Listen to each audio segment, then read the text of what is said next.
मित्रों, आज हम बात करेंगे एनल फिशर की। एनल फिशर क्या होता है, क्या इसके लक्षण हैं, कैसे इसको डायग्नोज करें, क्या बचाव के तरीके हैं और इसका इलाज क्या है। दोस्तों, ये एक एजुकेशनल वीडियो है, इसको लाइक और शेयर करें जिससे ज़्यादा से ज़्यादा लोगों तक ये पहुंच सके। नमस्कार मित्रों, मैं doctor HL. Rajput, advance laparoscopic surgeon, Hirashree hospital, Agra.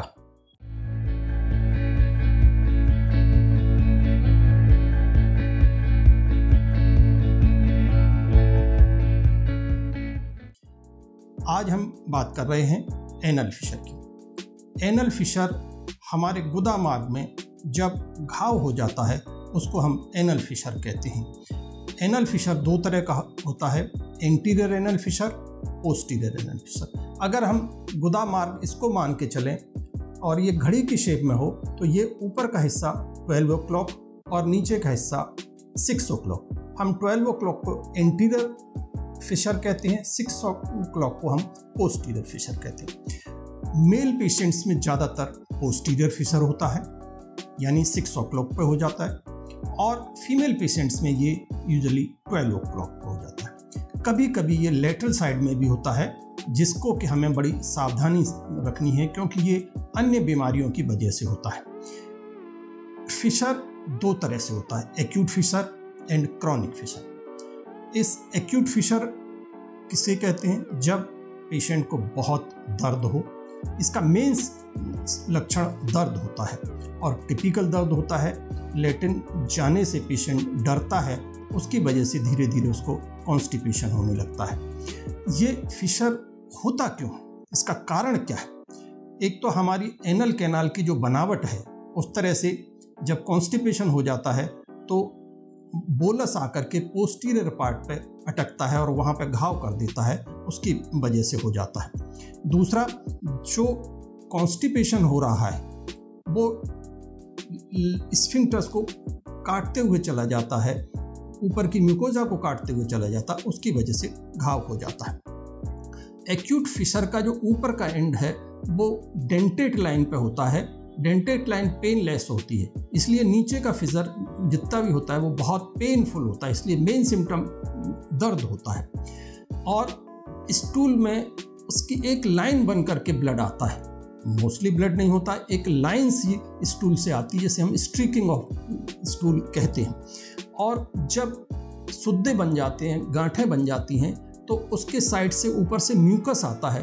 वो म्यूकस एनल कैनाल के चारों तरफ उसको घाव कर देता है, कोरिएशन कर देता है, और उसकी वजह से प्लूराइटिस एनाई यानी खुजली होती है और पेशेंट्स को उसकी वजह से भी दर्द होता है। जब लंबे समय तक हो जाता है, ये परेशानी रहती है, उसमें क्रॉनिसिटी आ जाती है, उसको हम क्रॉनिक एनल फिशर कहते हैं। क्रॉनिक एनल फिशर टिपिकल एक कैनोय शेप्ड का होता है और उसके एनल कैनाल के ऊपर एक मस्सा सा होता है जिसे हम स्किन टैग कहते हैं। इसका सेंटिनल पाइल भी दूसरा नाम है। इसका नाम से ही है कि ये उस फिशर को, क्रॉनिक फिशर को प्रोटेक्ट कर रहा है, गार्ड की तरह से काम कर रहा है। कुछ फिशर जो लेटरल साइड में अभी हमने बताया था कि वो क्रॉनिक बीमारियों की वजह से होते हैं, सीए रेक्टम की वजह से, ग्रेनिटस बीमारी जैसे क्रॉन्स डिजीज़ है, ट्यूबरक्लोसिस है, प्लूराइटिस एनाई है, इनकी वजह से होता है। फिशर्स ज़्यादातर ओल्ड एज में नहीं होते क्योंकि मसल्स में एटोन ख़त्म हो जाती है, एटोनस मसल्स हो जाती हैं। इन सिम्टम्स के अलावा पेशेंट्स को हम कैसे डायग्नोज कर लेते हैं? सारे सिम्टम्स हो गए, फिर पेशेंट जब पेन में आता है तो ग्लव्स पहन करके हम एग्जामिन करते हैं।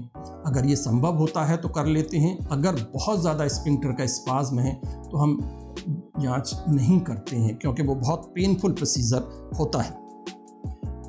और ऐसी कौन सी बीमारियां हैं जो एनल फिशर से मिलती जुलती हैं, जिससे कन्फ्यूजन होता है कि एनल फिशर है या कोई दूसरी बीमारी है? जैसे एनल कैनाल का कैंसर है। अगर मल्टीपल फिशर्स हैं तो वो क्रॉन्स डिजीज़ की वजह से हो सकते हैं, ट्यूबरक्लोसिस की वजह से हो सकते हैं, प्रॉक्टोकोलाइटिस की वजह से हो सकते हैं। डायग्नोस होने के बाद अब प्रश्न आता है ट्रीटमेंट क्या है? Aim of treatment is the complete relaxation of the internal sphincter, यानी लैट्रिन के रास्ते में 2 मसल फाइबर होते हैं, इंटरनल और एक्सटर्नल। हमारा एम होता है इंटरनल स्फिंक्टर को कंप्लीट रिलैक्सेशन। जब इसका रिलैक्सेशन होता है तो इस फिशर अपने आप से हील हो जाता है। फिशर जैसा मैंने पहले कहा, एक्यूट फिशर और chronic fissure. Acute fissure 90% cases में कंजर्वेटिव ट्रीटमेंट से ठीक हो जाते हैं।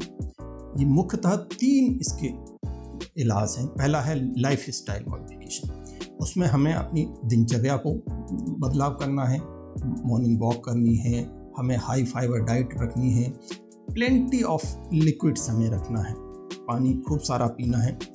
दूसरा, हमें स्ट्रेनिंग से अवॉइड करना है, बहुत ज़्यादा हमें स्ट्रेन नहीं करना है। तीसरा है, हमें जो कॉन्स्टिपेशन वाले खाद्य पदार्थ हैं उनका सेवन हमें कम से कम करना है, हमें लिकर्स अवॉइड करना है, हमें गुटखा मसाला इन सब से अवॉइड करना है। और जब इससे नहीं होता है तो हम लैट्रिन के रास्ते पे एक सुन्न करने वाली जेली, जिसको हम जैलोकेन जेली है, वो लगाते हैं और उससे काफ़ी कुछ आराम मिलता है, सुन्न हो जाता है। और एक सिकाई कराते हैं जिसे हम सिट्स बाथ कहते हैं। एक टब ले लेते हैं, उसमें पानी, गुनगुना पानी रखते हैं, उसको हमें ध्यान रखना है कि उंगली से चेक कर लें कि कहीं वो बहुत ज़्यादा गर्म ना हो, अन्यथा लैट्रिन के हिस्से पर बर्न होने की संभावना रहती है। उसमें हम कोई भी एंटीसेप्टिक सॉल्यूशन डाल करके दिन में 3 बार 5-5 मिनट के लिए सिकाई करते हैं तो स्फिंक्टर रिलैक्स होता है और ये हीलिंग में मदद करता है। इसके अलावा जब इससे आराम नहीं मिल रहा है तो एक नाइट्रोग्लिसरीन होती है, इसके कैप्सूल आते हैं, उसको हम लैट्रिन के रास्ते में 2 बार लगाते हैं और वो स्फिंक्टर को रिलैक्स कर देता है। और दूसरा, उस एरिया की खून की सप्लाई को बढ़ाता है। जब वहाँ की खून की सप्लाई बढ़ गई तो हीलिंग बहुत प्रॉपर एंड फास्ट होती है। तीसरा होता है बोटॉक्स इंजेक्शन, जो कि हमने देखा होगा बहुत सी जगह हम इस्तेमाल करते हैं। ये स्फिंक्टर को रिलैक्स करता है। बोटॉक्स इंजेक्शन लगाते हैं, 1-1 हफ्ते के अंतराल से हम 2 या 3 जैसी भी आवश्यकता होती है वो लगाते हैं। जब ये भी नहीं काम करता है तब एक ड्रग होती है जिसे हम डिल्टियाजेम कहते हैं। हालांकि ये कार्डियक ड्रग है लेकिन इसमें इसका बहुत अच्छा रोल है और हम डिल्टियाजेम का इस्तेमाल करते हैं। जब 4 से 6 हफ्ते में एक्यूट फिशर नहीं हील हो रहा है तो वो फिर क्रॉनिसिटी में पास हो जाता है, यानी वो क्रॉनिक फिशर हो जाता है। क्रॉनिक फिशर होते ही एक तो उसमें से पेन अक्सर गायब हो जाता है। पेन उसमें तभी होगा जब एक्यूट फिशर यानी इन्फेक्शन हो जाएगा क्रॉनिक फिशर में, तभी पेन हो गया, अन्यथा पेन गायब हो जाता है। ब्लीडिंग भी, जो स्ट्रीकिंग ऑफ स्टूल थी वो भी गायब हो जाती है। इसके क्या इलाज है?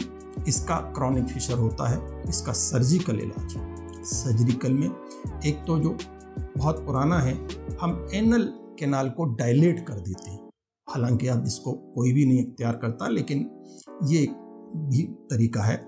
दूसरा होता है, जहाँ फिशर होता है उसके जड़ में इंटरनल स्फिंक्टर के फाइबर्स होते हैं, उनको हम कट कर देते हैं, उसको हम डॉर्सल स्फिंक्टरॉटमी कहते हैं। अभी लेटेस्ट आया है LIS, लेटरल इंटरनल स्फिंक्टरॉटमी। इसमें भी हम स्फिंक्टर को काटते हैं, लेकिन हम इसमें लेटरल साइड में काटते हैं, एंटीरियर और पोस्टीरियरली नहीं। और आजकल बहुत चलन में है और बहुत अच्छा इसका वो है लेज़र फिशर ट्रीटमेंट। लेज़र से हम इंटरनल स्फिंक्टर को कट कर देते हैं।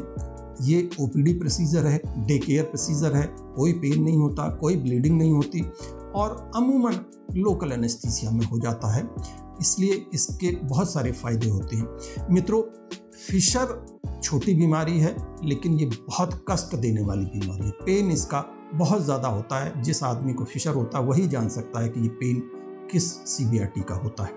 हमने इसके कैसे लक्षण हैं, इसको कैसे पहचानें, इसका क्या ट्रीटमेंट है, ये सब जाना। आखिर में हम यही कह सकते हैं, इसमें लाइफ स्टाइल मॉडिफिकेशन बहुत ज़रूरी है। दिनचर्या को हमें ठीक से रखना है। कॉन्स्टिपेटिंग जो भी हमारे खाने हैं उनसे हमें बचना है। तीसरा, खूब सारा हमें प्लेंटी ऑफ वाटर और लिक्विड्स हमें लेने हैं। ये सारी चीज़ों का हम ध्यान रखेंगे तो फिशर से मुक्ति मिल जाती। 95% तक फिशर एक्यूट खासतौर से कंजर्वेटिव ट्रीटमेंट से ठीक हो जाते हैं। जो 5 से 10% नहीं ठीक होते उनको हमें सर्जरी से लेना पड़ता है। मित्रों, अगर ये वीडियो पसंद आया हो तो इसको लाइक करें और शेयर करें, जिससे ज़्यादा से ज़्यादा लोगों को ये जानकारी जा सके, और इस चैनल को सब्सक्राइब करें। धन्यवाद।